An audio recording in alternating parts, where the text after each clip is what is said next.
Patrick hoisted me onto the counter and got to work. His fingertips ran up my thighs lightly as he began moving to the beat. Slower, I instructed, and use your. Patrick was always a quick study. Get out.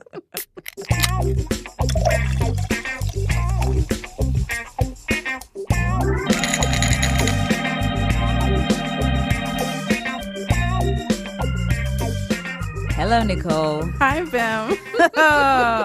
I am in such a good mood today. Me too. Why are you in a good mood? Well, a number of things. Pilates is really paying off for me. My back feels so much stronger. I'm feeling good. I'm feeling great. How are you?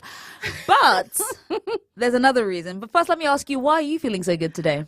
Okay, number one, I took your recommendation and I went to a Pilates class. Bitch, what'd I say? And it was really good. I felt like alive. I was able to keep doing shit throughout the day. Isn't that something? You know, because the last time I worked out, I came home and I was like, no, I'm not moving from the couch, which I know is not what you're supposed to do. Right.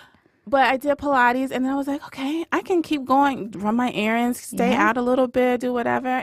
I really enjoyed it. That's great. Yeah. I love that. I love when it's kind of like when the listeners kind of tell us they're watching a show because we mentioned it. Yes. And it's like that warms my heart like nothing else. But there is also another reason at the core of today's bubbling happiness. And what is that? It's the first object Who this is week. Oh, Patrick Swayze. bitch, yes. Oh my gosh. May he rest in peace. May he rest in perfect peace. I just want to mention how formative Patrick Swayze was for me. Like a fundamental building block of my lust language is tied up in Patrick Swayze, specifically tied up in Patrick Swayze's back. Listen, I don't know what my teenage years would have been like without seeing him on screen. That is the most succinct way of saying that Patrick Swayze lives in the core of my lust DNA. He's so beautiful and graceful and tough, but like sensitive, tender. Yes. Just, he's the kind of person who, you know, when you're reading books and they say he cupped her face. All my life. That's not what I thought you were about to say. Bitch, focus. We're not a sex podcast, Nicole. Come on.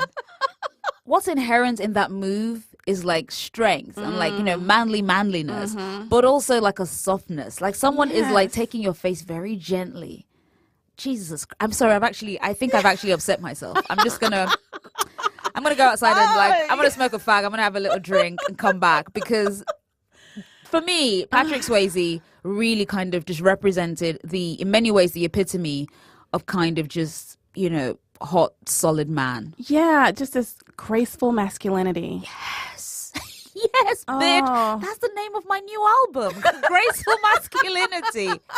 Coming soon to a bookstore near you. Thirst Aid Kid's first book. Listen. Wow. That's the power of Patrick. Yeah. So before we get even more tongue-tied. Is that what we are? Let's just go ahead and just get right into it. Let's just go. All right. Okay, let's do it, she said to Patrick quietly.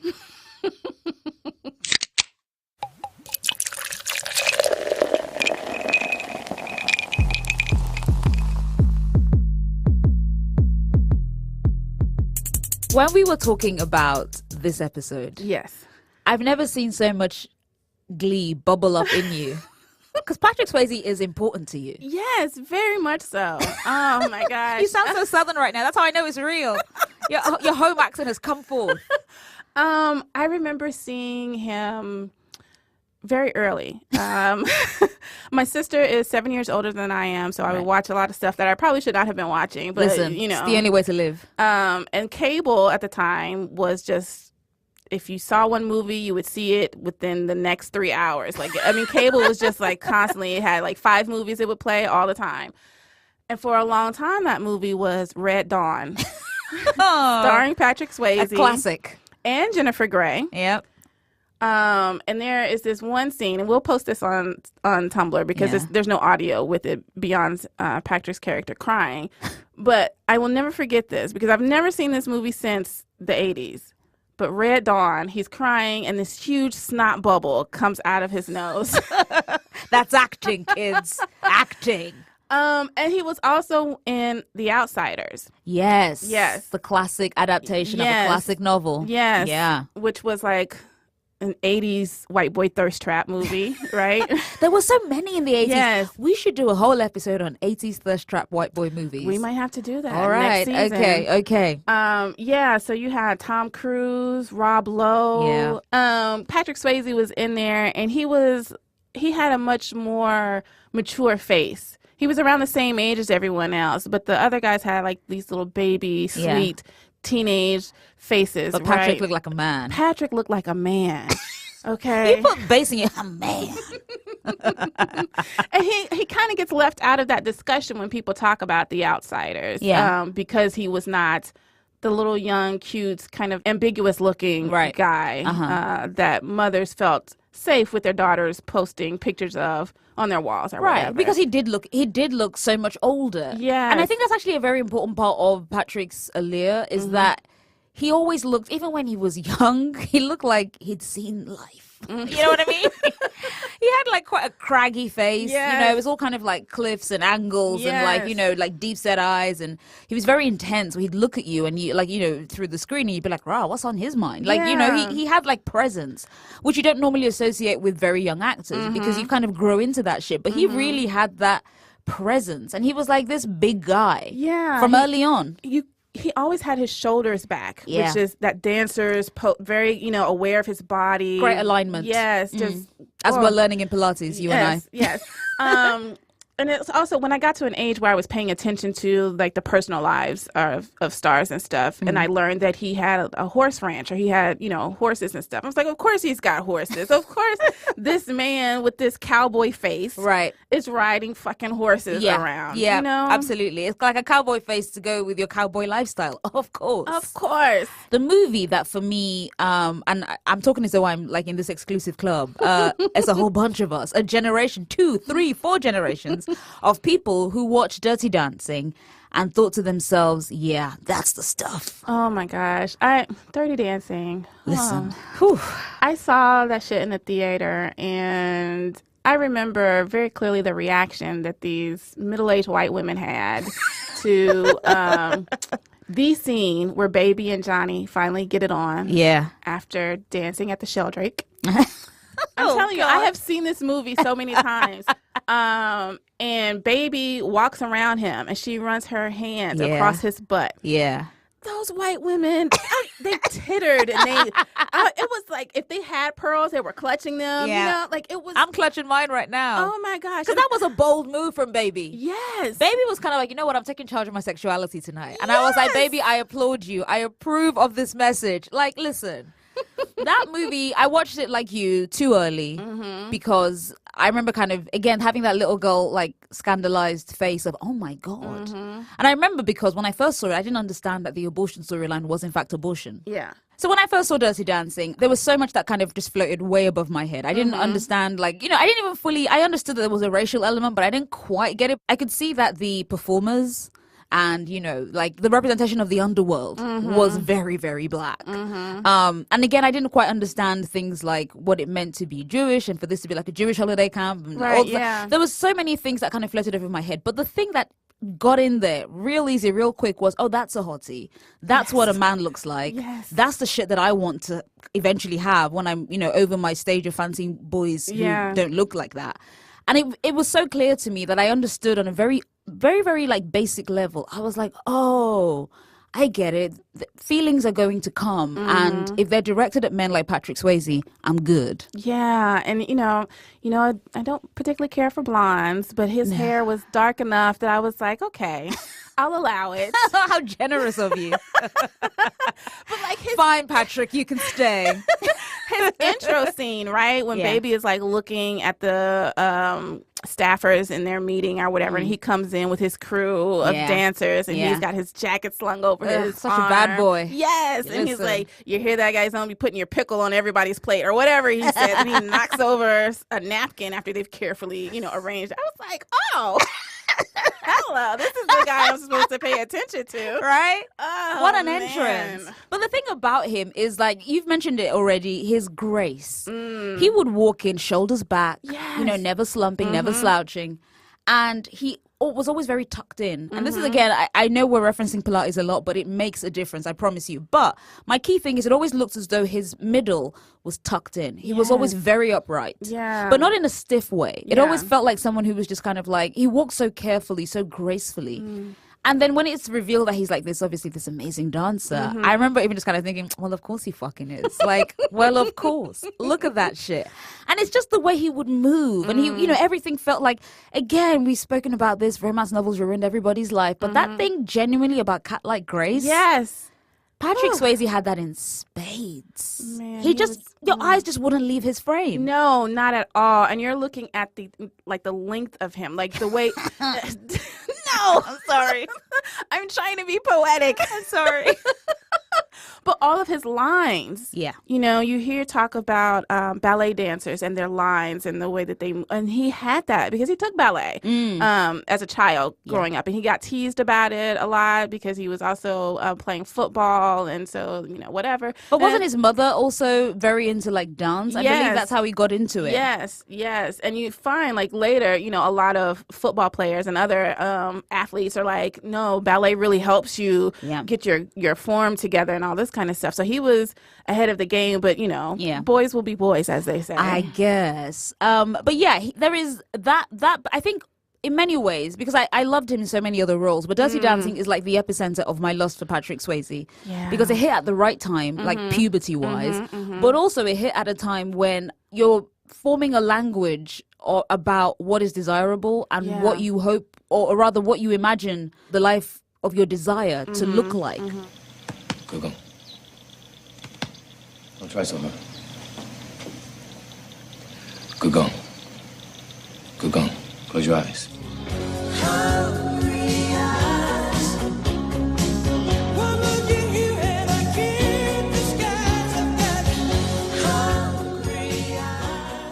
He wasn't a handsome man. Right. I mentioned before, he had like a bit of a craggy face. It was kind of like a simple, it felt like a very kind of honest blue collar face. Yeah, you know, we talked about his horse riding stuff, but him being a cowboy. But it was like, you could tell that he smoked. Right. He was a Marlboro man, right? You know, in made the face. Flesh. Yeah, for sure. And I think, you know, he did look a little bit, what was a quirk when he was a kid, I guess the smoking didn't really help in terms of like just making him look a little bit lived in. But I was always drawn to his face. It's a really attractive, open face. It always felt very honest. Yeah. You know what I mean? Yeah. Which is why I think, again, it was so effective in Ghost. Okay, another movie I saw in the theater. I saw it with my sister and my aunt, and it was a lot. Of course. A classic family outing film. Listen, Ghost is another one of those movies, isn't it? I tried to watch it maybe last year around that time because I hadn't seen it in so long. And I was like, okay, let me watch it because I do remember enjoying it. But it was so hard because I knew that he was going to die, right? You know, and then there's, you know, Fitz. Yeah. Which, you know, someone, Lovey on her blog used to call him, when she would do her scandal recaps, she used to call him President Ghost. Yes. Which always made me laugh so hard because it's like, I was like, that's such a perfect, stupid nickname. It's so great. But yes, it's very distracting to know everything you know now and to be watching it as you did. But the first time you saw it, when you had no knowledge of this stuff, and, you know, I remember being blown away by Ghost. Yeah. Like this idea of good and evil, like it's a very, very basic morality tale. It's kind of like a bad man did a bad thing and the good man came back and helped. It's just like, oh my God, what kind of fucking simple thing is this? But listen. Right. And then, you know, you've got this element of the magical Negro woman, you know what I'm saying? Right. Like when you get older and you start like... Yeah, you can pass it out and you kind of go, this is a little problematic, guys. Yeah. But, you know, shout out to Whoopi Goldberg. That's how she got the O in her EGOT. And then, of course, the infamous pottery love-making scene. Bitch, listen, let me tell you something. Almost 15, 20 years after I saw that movie, I took a pottery class. Oh, really? Sis, Tell me more. Tell me more. All I will say is there was no Patrick Swayze in my class. And the clay never once shifted off its axis because I was a diligent student. That's all I'm going to say. But I will say that there was a brief moment when I signed up for the class and I thought to myself, oh, what if I met? No, stop that thought right there. You're only going to be disappointed. And I was. But pottery as a sexy time thing. Yeah. That's pottery's highest cinematic moment. It really is, because I follow this guy on Twitter who does pottery, and he has great hands. Oh, God. Jesus Christ, Nicole. They're very veiny. Oh, all right. That'll do. That's enough. That's enough out of you, sis. But he's, he'll put up some posts about, we don't do ghost in my in my class. No, More's the pity, sir. Yeah, no ghosting. But actually, when I got older. Wait, no ghosting? Yes. I love it. But when I got older, I'm like, I understand why this was sensual. Oh, yeah. But then I'm also like, what happens with the clay is everywhere. It's all over your hands. You can't eat it up. It's all good. It's not practical. In the same way that in romance novels and in the movies, somebody comes to the office and sweeps everything off the desk. And I'm like, well, listen, that took a while to organize. That's alphabetical, bitch. Like, now I have to clear everything up. So let's not focus on the actual, like, IRL practicalities. Right. It was hot as fuck, though. It was. And, the pottery thing, and you're sitting there with the wheel. What's it called? I don't know what the potter's wheel. The potter's wheel between your legs, and it's you got it's a lot. It's a lot. It's elemental. You got Patrick Swayze behind you, Listen. chest against your back, naked chest.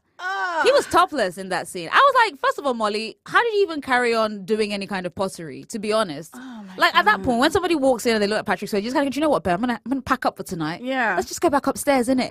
It's such a potent image. And it's that thing, it's exactly like you said, he's bracketing her. Yes. And he looks like he's just gonna like fucking, he's just gonna like subsume. Yes. Jesus Christ. I remember watching that and knowing without a shadow of a doubt, like, oh no, I'm straight. Yeah, I want that. And he had short hair, and he had normally been like kind of longish hair. Yeah. He had longish bad boy hair, right? Yeah, but then he was short. Then I don't know what it is about men who can't say I love you.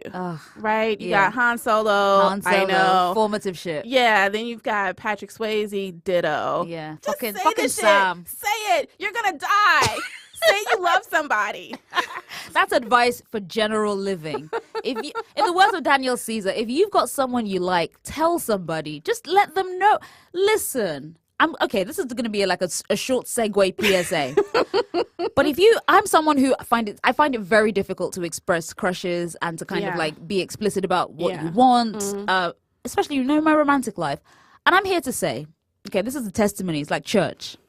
We have got to get over this hurdle, people. We have got to say it when we feel it. No games. Just say the fuck what you mean, because as far as you know, your best friend is plotting to kill you right now. This is some real shit. That is. Do you want to true. go out like Sam did when President Ghost is over there trying to kill you? For your woman, for your man, for your partner. Just say it. Your best friend is going to try to hump your partner. So just say it with your chest right now. If someone says I love you, you say it right back. None of this fucking ditto and I know shit. Say I love you too. I love you. I love you. I really love you. Ditto.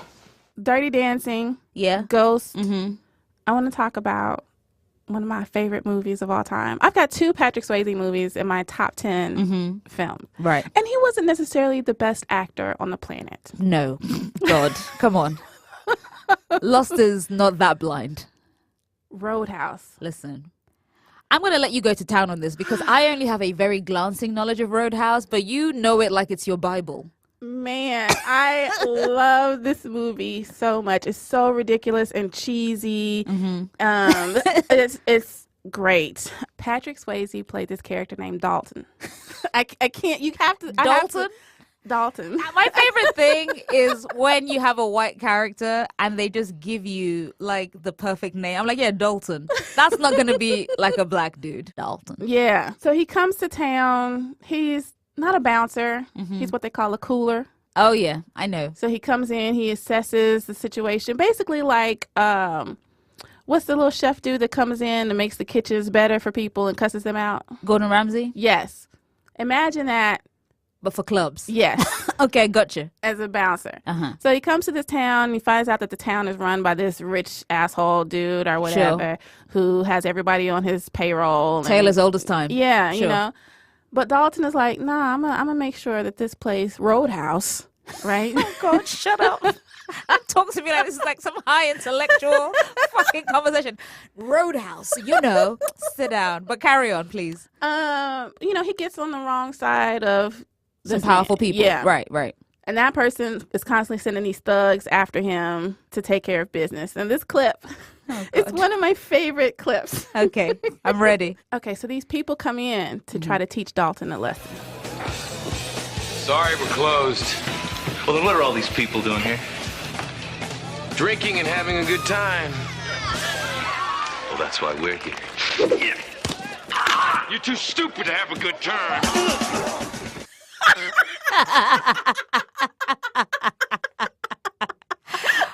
Oh my God, you're hysterical.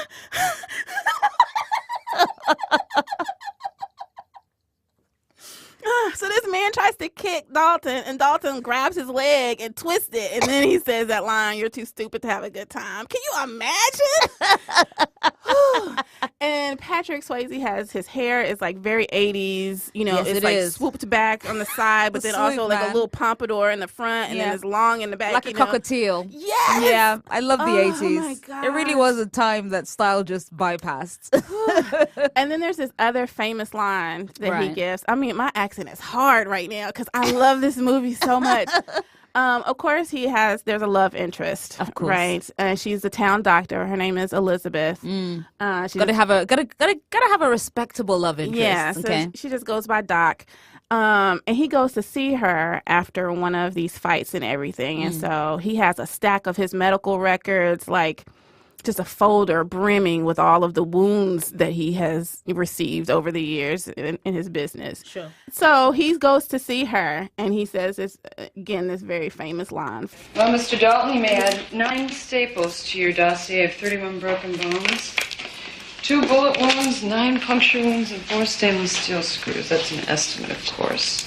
I'll give you a local. No, thank you. Do you enjoy pain? Pain don't hurt.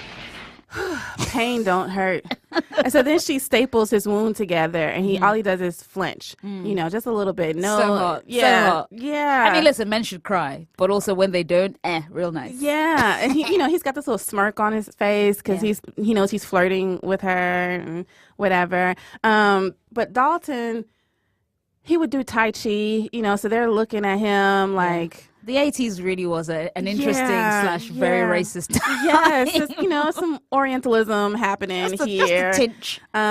Just trying to talk about how he's so quote unquote Zen, right? That he's able to take the stress of his job, Right. do a little Tai Chi, Yeah. and be, Lust unlike is very complicated, mate. Yeah. Like, sometimes you think, like, again, it's that thing you were saying, like, looking back on something and kind of going, oh, mate, that's a problem.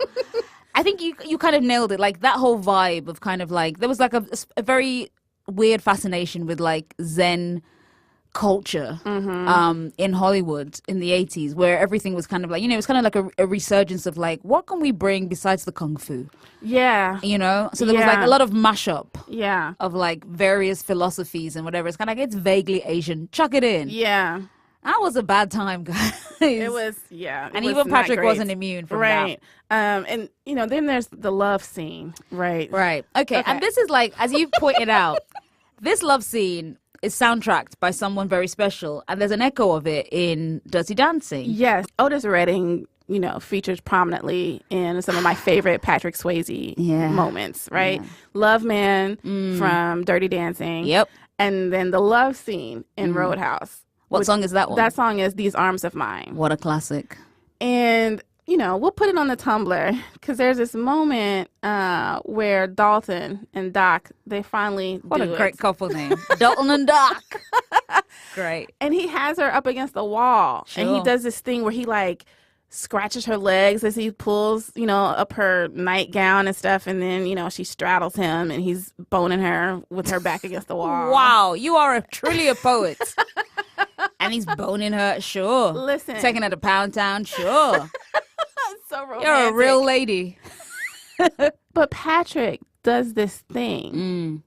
He does like this little hip dip. And then You just did it at me, and I'm very flustered right now. And then he like swirled his hips and he made it look very real because a lot of times when people in movies or TV shows they're showing stand up sex, is just straight like humping, right? Again, with the poetic word choice. Yeah. But as anyone who has experienced stand-up sex knows, it's not just humping. You got to do a little dip to make sure that everything goes where it's supposed to go. Oh my God. And I felt this was a very real moment. So you're telling me Roadhouse has a moment of pure cinema verite? Yes. Good to know. yes. Good And to it know. reminds me a lot of another instance.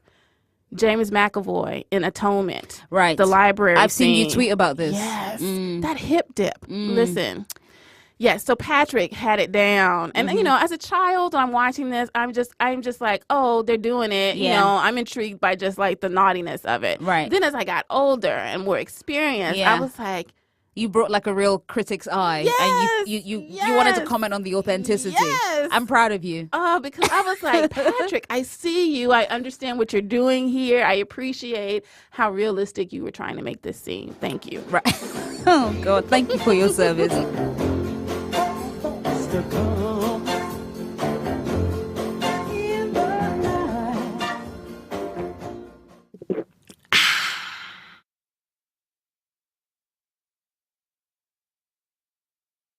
Of course, Patrick had like a career that was very, very hot for like a very long time. And then it kind of like slightly kind of like meandered into like, you know, the middle-aged slump where Yeah. everything was just a little bit less shiny and, you know. But before he went away and became like less, you know, than Patrick Swayze, the movie star, he of course was in Point Break. Man. Which, as anyone can tell you, is a love story between two men. Yes. And it is the most beautiful thing. And shout out to Catherine Bigelow, who should have won the Oscar for that rather than anything else. This movie, truly, it brought to me a very fundamental understanding of straight men bonding. And perhaps was my first indication as a kid where I thought to myself, oh, they should be boyfriends. Like, they so clearly love one another. Like, they so clearly are each other's person. You know, like that feeling of kind of like pure adoration. There's a really wonderful sequence in the Netflix comedy Lovesick, where Luke describes Point Break in full detail to Dylan. And it's one of the funniest things I have ever seen. And probably one of the things you will ever, you know, it's just so great. But that thing about men really glommed on to Point Break as like their movie. Yeah. You know, I love that it was directed by a woman. It has like, to me, a very, very clear instance of female gaze all over it. Yes. And I think it's a tenderness that draws men in. Like, they feel feelings about this film. And Patrick is so great. It also stars our other fantastic fundamental bae, Keanu Reeves. Yes. It's great. Everything in that just works. And I think Patrick really adds something because, again, it's that kind of sensitive, tough guy. And he's nailing this very particular feeling. And then Keanu comes in and matches it. It's just a really great movie. And Patrick is like very, very good in it. And oddly enough, doesn't get the kudos. No, he never does. He never does. And it's a shame. It's a real shame. But Patrick is everything. And I think for me, and we've established this for you as well, that there is something about it's the massive contradictions that he bears so well on his body, on his frame. He is like this tough guy who is also someone who is the fucking twinkle toes. Like that. The thing that always got me about Dirty Dancing was watching him kind of transform from this like swaggering dude into kind of like, all right, and now a very delicate lift. Yes. He was always just this beauty. He would do these things, and he was, I mean, a lot of the dancing in Dirty Dancing is actually concentrated in Patrick Swayze's hips. And they're just so fluid. But then when the camera kind of pans out and you're no longer looking at just like midsection, you suddenly think, oh, rah, that's a man. Yeah. And your voice does that weird kind of like cough. It's a man. Like, he's just so good. And I think, yeah, he was very underrated in his life, but not to us. No, not we at saw all. that shit. To go back to Point Break and the homoeroticism Yes. of it. Johnny Utah, Keanu's character, Yeah. was also involved with this woman named Tyler, That was like one of the most sexist things I've ever seen. I'm sorry, but go on. as played by Lori Petty. God bless Lori Petty. And she looked like a tomboy, right? She had a very androgynous haircut, right? It was a Right. pixie cut. You know, she didn't wear earrings. I don't remember her wearing earrings or whatever. But, you know, she was just kind of androgynous. She, you know, whatever. And to see this love story between Johnny Utah and Bodie, Yeah. I'm like, what's Brody. happening here in this Right. film? You know, what is going on? It's so well done. Yeah. All of that gets left to the side as people focus on the adrenaline rush Right. of what's going on and the action thriller components and stuff. But there's very much some shit about gender happening, gender and love 100%. and eroticism happening. The thing about Patrick also is that he has this very kind of open sexuality to his acting. So in Tu Wong Fu, where he's, you know, in drag for like the majority of the movie, he kind of exhibits this thing, which again I didn't really see until much later in Magic Mike 2. Or rather, let's call it by its real name, Magic Mike XXL. But I remember that feeling of being in queer communities and being not performing a kind of brash masculinity to kind of like distance yourself from this thing that is not like us, you know? The ease of being, like life is what it is. We don't have to kind of he inhabits this very kind of open space where you just think to yourself, sure, Patrick Swayze is a drag queen, sure, Right. Yeah. there was never a thing where I was kind of like, oh, he's very uncomfortable, oh, he doesn't like doing that.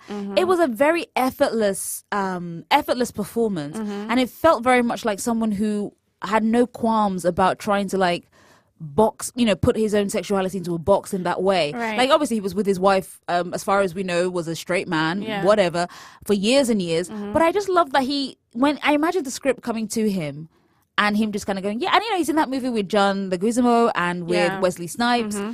Again, two very kind of thrusting, manly men type things. And the whole vibe of that movie. And of course, a third of that credit goes, of course, to Patrick Swayze as well as Wesley and John.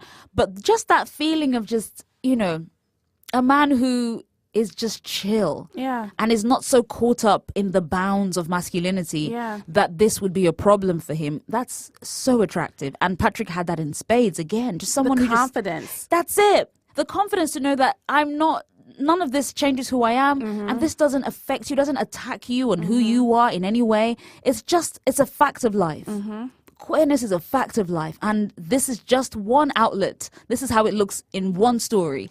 Yes, you will start off a mere boy in a dress.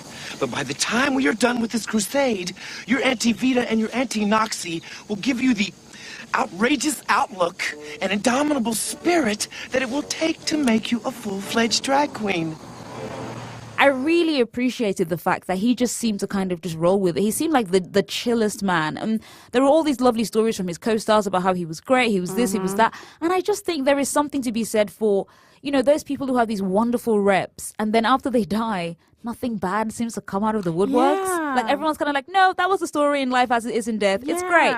That is, again, listen, we've said it before, kindness is hot. And Patrick Swayze seemed like a very kind man, and everyone having so many good things to say about him really only adds to, I mean, that's why this series is called Sadly Dead Bae, because Patrick deserved to live forever, you know, really just did. like enriching our lives, being hot. And like, imagine Patrick Swayze as like an old hot man. Yeah. I would have been so into that. Yeah. The last thing he did was a TV series called The Beast, and it was right in the middle of his cancer diagnosis as he was, you know, undergoing treatment for that. Yeah. And as we know, he was not able to keep rallying from that. But it would have been so nice to see him make that comeback fully and to keep seeing him on our screens to this day. But unfortunately, he's not here, but we will respect him through thirst. Yeah. The most respectful of all memoriams. Patrick is one of those guys. You know, there's a reason why I think when we were talking about doing this episode, our eyes kind of did like this dual thing of both kind of clouding up a little bit sadly, but also kind of lighting up with like pure remembered like generational loss. Because I think for so many people out there of a certain age or, you know, a certain age bracket, Patrick was the epitome of like the dude. He was the guy. Yeah. You know, we're putting a lot of stock in Dirty Dancing, right? But that's because, mate, listen, yeah, I mean, but that was such a fantasy role for anybody who was interested in men sexually, right? Because you have this man who was a dancer, graceful, beautiful to look at. Yes. He was a protector. He looked after his friend who was going through a very difficult time in her life. Yeah. And he was willing to take the abuse of baby's father. Yes. Like, what kind of hero motherfucker is that? Like, yes. And Jesus. when he lost his job to protect baby, Yep. he went to her father and was like, get your shit together because baby is amazing and she's going to grow up and she's not always going to be a baby. Listen. And then that infamous line, nobody puts baby in a corner. I felt that was a very cheeky thing. Because in my head, I was kind of like, you literally just, like, deflowered this man's daughter. With her full consent, I must say. These are like, baby doesn't exist to be the property of Dr. Houseman. But I'm just saying, like, he's coming in there and I'm like, baby can fight her own battles. She just finished doing it with you. She's cool. Don't worry about that. But on the other hand, how great it is to have somebody kind of like, I'll step in. Yeah. Should you need me to? Like, everyone wants a defender. You want someone in your corner so unflinching. Yes. And that little line, nobody puts baby in a corner, and he kind of extends his hand. Yes. And she looks at the hand to kind of, and I'm like, bitch, take the hand. Like, I was in my feelings. I was I swooned watching that. Because as a kid, you know, you're just beginning to get a handle on the idea of what is, you know, desirable, what's sexy. And I was like, without a shadow of a doubt, that's it. That is it. I want it. So I was watching Crazy Stupid Love, however many years later, starring Ryan Gosling and Emma Stone. And, you know, she asks the Ryan character, like, so how do you know, what's your move? And he was like, ugh. And he's kind of reluctant, but he goes, I do the move from Dirty Dancing. And she's like, what? He goes, I put on the song and then I lift, I do the lift. And she makes him do it. Yeah, and she's kind of skeptical. She's like, whatever, this isn't going to work. Right. And then it fucking works. And I'm like, whoever wrote this film understands a generation of women out there. If a dude was kind of like, yeah, I can do that, I'd be like, turn the music on. Just remember, you're the one thing I'm in. I can't get enough of. That's Let me tell you something. Okay. No. Yes. This could be love because I had the time of my life. Woo! I wanted to sing that to Patrick so bad. Oh my gosh. Look, I'm a thick snack and I like skinny boys. So sometimes it's hard for me to try to like reenact that moment. Okay. You got to try though. It's your responsibility. You owe it to the memory of Patrick to try every time. But I will tell you though, I'm going to tell you a little secret. Okay. I do the baby move. I don't do it around the butt. But where she like runs her hands so weird. across his back, and then you see his nipples. You do that? I do that. Wow. You know, just walk around him. You know, men like to be, you know, complimented and praised too with their bodies. They want a little attention. So you're saying that Dirty Dancing is essentially a sex manual? Yes. Amazing. Yes. What a place we ended this conversation in. Patrick Swayze, we miss you and we love you so much. Still would. God bless you, Patrick. You really saved a generation. You sexy ghost. Oh God.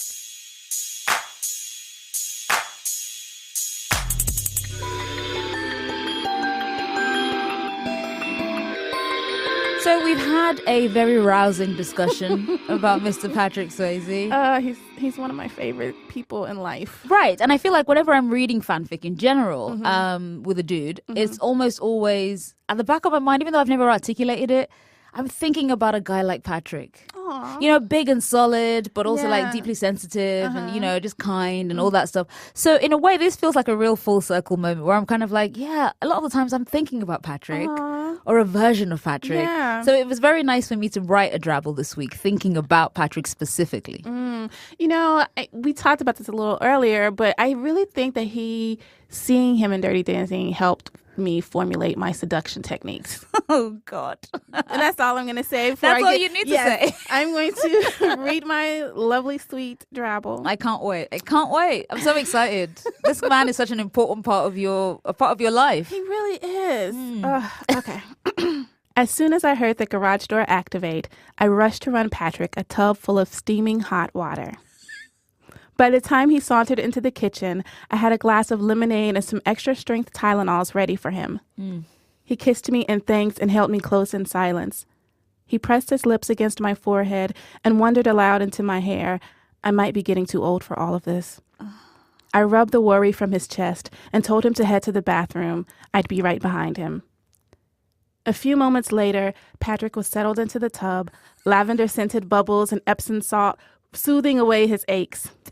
What? A few moments later, Patrick was settled into the tub, lavender-scented bubbles and Epsom salt soothing away his aches. I flicked water at his chest, hoping to get him to smile, but the poor soul was too tired to do more than lift one corner of his mouth before closing his eyes. I worked soap into a washcloth and began washing his arms, his chest, his neck. He leaned his head back and said, "Babe, that feels so good, but I don't think I have it in me tonight for anything more." I assured him he didn't have to do anything but rest as I drew the cloth down the length of his legs. He worried about age slowing him down, but he was as fine as the day I met him, muscles moving beneath his skin at my every touch. Maybe he moved more slowly now, but who doesn't love a careful man?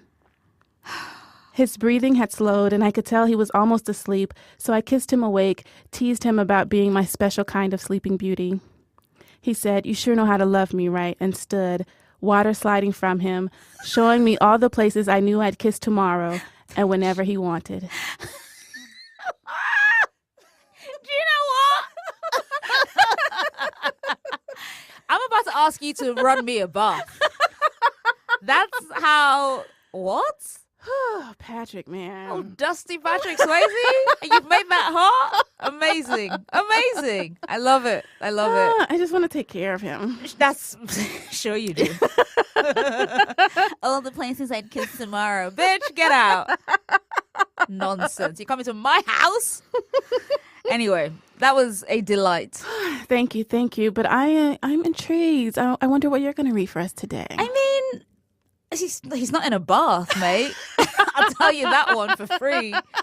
He's upright. He's not in a bath. He's not reclining in some bubbles. Lavender fucking scented bubbles.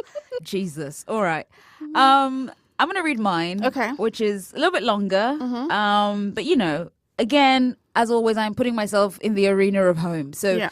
I feel like, you know, start off with a bath and then this is what happens, you know, a couple of days later. Okay, sure. All right, cool. I felt him before I saw him. There was an almost imperceptible collective hitching of breath that I had grown used to hearing whenever Patrick entered a room. Shit. I turned around to watch him walk across the restaurant floor, never sloping, never round, towards our table. His shoulders had been the first thing I noticed about him, along with everything else, I suppose. And all these years later, I was still struck by them. His hips, still lean, always made me think of flowing water, fluid, unhurried, and sure of its right to exist as a fact. Okay.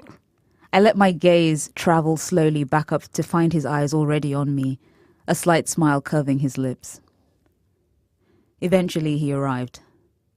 Courteous in that old-fashioned way that always began and ended at genuine kindness rather than slipping into patriarchal parody, he faced the table. "Ladies," he said, warmly, and dropped his chin in a gesture of greeting. I drowned out the gentle swoons of my friends, used to this effect he had on most people, and twisted around to smile up at him. He hovered over me, briefly blotting out the glow of the chandelier as he bent at the waist. "You'd forget your own hands if they weren't attached," he murmured, lips slightly grazing my ear. I involuntarily shivered and pressed closer still. He slid me the present bag he'd made the trip for, forgotten on the counter in my rush to make it to dinner on time. Task completed, he straightened up again, ready to leave. Now he was here, I almost wanted to walk out with him. He looked down at my hand, still on his wrist, and then back up at me, and a wolfish smile came upon his face. "Hurry home," he said. Oh my God. That was good. Thank you. I enjoyed that a lot. Thank I you could very see it much. very clearly. I would be one of those friends swooning at his impeccable manners. Listen, if you go out with a man and he's not a nice person, Right. just don't go out with him. Like, be decent to your friends, decent. to the service workers, just Be like Patrick. Be like thick Patrick. Be like our drabble invented Patrick. Yeah. I hope his soul is glowing, in happiness too. wherever he is. Wherever he is. Everyone he left behind, I want them to have a warm tingling sensation. Be like, somewhere somebody's making up a story about Patrick as we speak. That's what I want them to feel. Yeah. But you know what? Again, this mind meld, we've got water happening, fluid stuff happening between this. Is that what we got? You mean to say there's fluid involved? Cool. All right. Oh my gosh. Well, listeners, what we're going to do, we're going to let you sit with this for a day or so and then put up a poll and you're going to vote and tell us which Patrick got to you, which drabble had you all hot under the collar. Boy. That'll be up on our Twitter, friends, which is at First Aid Kit. And yeah, vote according to what your heart is telling you. Don't just vote because somebody else is, voting for one specific story. Don't just do a ditto. We want you to really think about this. Yeah. But as we say every week, no one is ever at a loss here. Everyone's a winner, baby. Everyone. Yeah. We love you. We do. We appreciate you voting. And we appreciate you emailing us and telling us about how the drabbles have changed your life. Because, listen, if you can't sit down and write a fake story about a real life person, what the fuck are you doing with your day? That's my question to you. So write your drabbles, send them in and all that good stuff.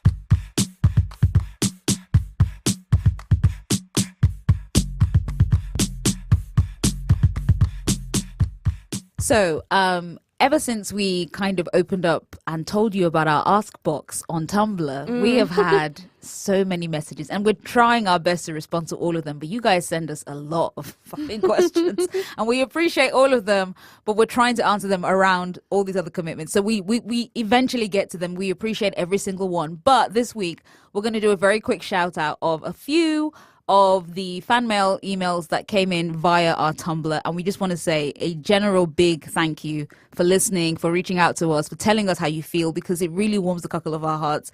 And as we've mentioned also, we're huge egotists, so we always want to hear how great we are. So never hesitate to send that to us. So the first fan mail that we're going to read is from Fearlessly Mandy, and that is Mandie. And it reads, "Oh my God, girls, I discovered your podcast about 2 weeks ago and cannot get enough. I went on a road trip with my friend this past weekend and it's all we listened to. Our cheeks hurt from smiling so much during the Sebastian episode. Thursdays might be my new favorite day of the week from now on. Thank you for the laughs and smiles." Oh, Mandy. Thank you, Fearlessly Mandy. Thank you, Fearlessly Mandy. I have one from Team J86. And this one really, really hit me because I'm so pleased we did this episode. They said, "Thank you so much for the Ryan Coogler episode. I feel like no one gets it, and now someone gets it." And I just want to point out the "gets it" in caps. And I'm like, I feel you, Team J86. "I look forward to this podcast every week, and even when I'm not personally thirsting after the thirst object, I still enjoy hearing your conversation and your drabbles. Thanks for putting in the work." Thank you, Team J86, for realizing that it is work, and we are trying our best to entertain you and educate you and all that good stuff. So thank you very much. And this one is from my regular size Steven, What a name. which I love. And it goes, "Sebastian, Seb, Sebi, Seb. Thank you for doing this episode. I get similarly annoyed by how unbelievably hot he is. Also, he is the biggest flirt. Oh my God, you are right. He is absolutely off-white, spicy white. LOL, Nicole cooking for him. I get it." We all get it. Listen, I'm actually considering going to, there's some Romanian restaurants in Queens. I think I might have to go by and check one out. That's the power of Sebastian. The last email is from Lady Duggan, and their message says, "I want to say thank you. I found you guys about 2 weeks ago, which happened to be when you did the Sebastian Stan episode. You made my commute home so much more enjoyable. I love the format. I love the drabbles. I am so thankful for finding this podcast. For the past 2 weeks, whenever I've had a bad day, I pull up a podcast, and for anywhere between 45 to 60 minutes, I am just happy. Thank you, ladies. Stay thirsty, my friends." Same to you, Lady Duggan. Stay thirsty. Isn't that wonderful? Yeah, it's so sweet. Thank you, everyone who sends us these lovely messages. We appreciate it. And you can find our Tumblr at firstaidkitpodcast.tumblr.com.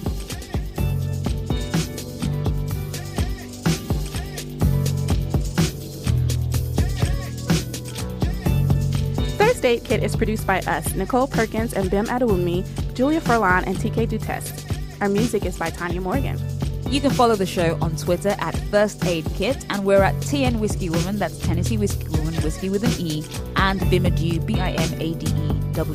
Plus, we're on Tumblr at thirstaidkitpodcast.tumblr.com. So please come over there and thirst with us. For our Thirst Sommelier service, call and leave a brief message on 765-884-4778. That's 765-8THIRST. Non-U.S. listeners can send us a short voice note via email. Also, please head over to Apple Podcasts to rate us and leave a review. It really helps other people discover First Aid Kit. And of course, we really enjoy the wonder of getting 5 stars from you. If you live tweet your listen, please use the hashtag TACPOD. That's TAKPOD. And you can send us emails of love and affection at thirstaidkit@buzzfeed.com. We're going to be back next week. This second season has really flown by. And we're going to keep bringing you thirst analysis and thirst joy and all the good stuff for as long as we can. But in the meantime, we recommend, of course, that you stay limber. And again, seriously, check out Pilates. And we will see you next week. Bye. I just want to giggle into my pillow. If I had a pillow here, it would just... We should get a studio pillow. I know, right? We need a little nap corner for when these drabbles knock us out.